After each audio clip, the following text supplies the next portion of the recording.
What if some of your characters came with built-in nerfs, making parts of the game more challenging, but also giving you opportunities to level up?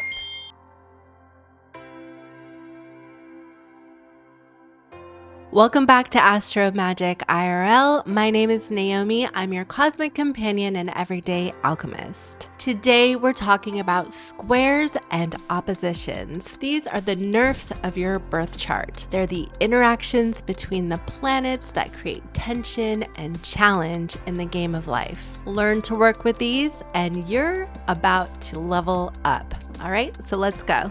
If you've been following this series, you know by now that houses are where the action happens. Planets are the characters, and zodiac signs describe how those characters act. But aspects are the relationships between planets, and they show how your characters interact with each other. Are they running side by side and building each other up, or are they turning a corner and running head on? In astrology, squares and oppositions are challenging aspects. They create tension, blocks, conflicts, and disruptions to the flow of energy. I'm calling squares and oppositions the nerfs of your birth chart because they bring resistance, timing issues, competing priorities, and conflict to your game. Think of it as a type of resistance mechanic. It's a forced leveling of the game.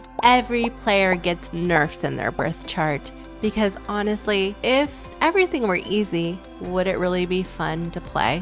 Quick refresher, your birth chart is a 360-degree circle divided into 12 signs. A square happens when two planets are about 3 signs apart or 90 degrees. An opposition happens when planets are 6 signs apart or 180 degrees. Let's dig into the square. An easy way to spot a square: cardinal signs always square cardinal.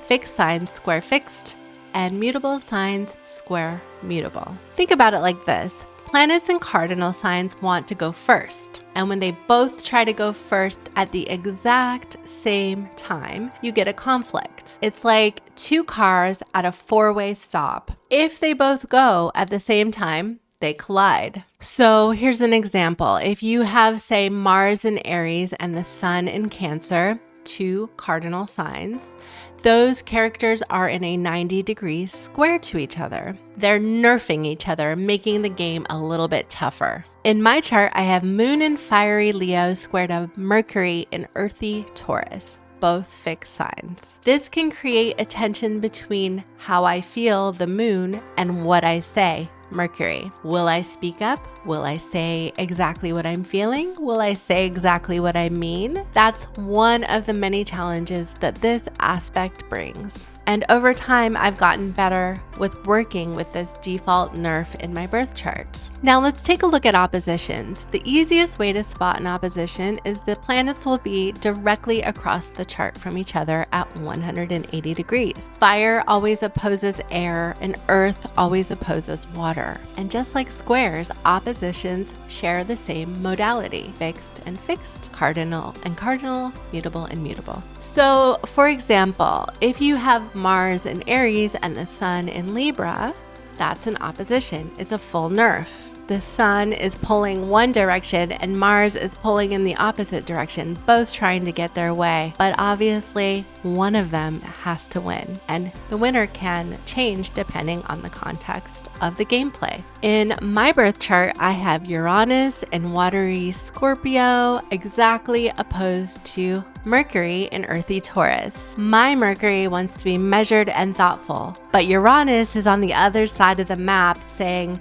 flip the game board, say it anyway. So sometimes I swing between being diplomatic and thoughtful, or just blurting out exactly what I'm thinking. One important caveat: just because something is a square or an opposition doesn't mean it's the worst case scenario. There's really nothing to fear. It just means there's an opportunity for you to skill up and become a better player. Let's talk about what happens when, say, two benefics square each other. We learned about benefics in a previous video. So let's say Venus and Jupiter are squaring off at 90 degrees. And maybe this means your biggest challenge is eating too many donut holes. Or let's take the two malefics. Saturn and Mars, let's say they're in opposition to each other. Saturn trying to hold you back and Mars trying to push you forward. You might struggle at first whether to stay back or to go forward, and this could lead to procrastination. But over time, if you work with this energy, it can actually help you move forward more strategically. So a square or an opposition isn't automatically the worst nerf. It just means the energy is a bit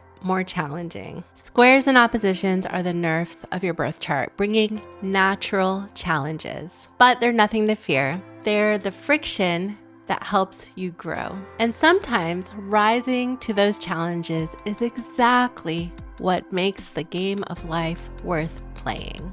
Okay, so next time we're focusing on conjunctions. What happens when two characters fuse into one? In the meantime, tell me which planets in your chart are in a square or opposition, and I'll help you understand the challenges you're working with. And if this series is helping you see astrology a little bit differently, please like and subscribe. Join my constellation. I publish new videos every Thursday. Thanks for watching.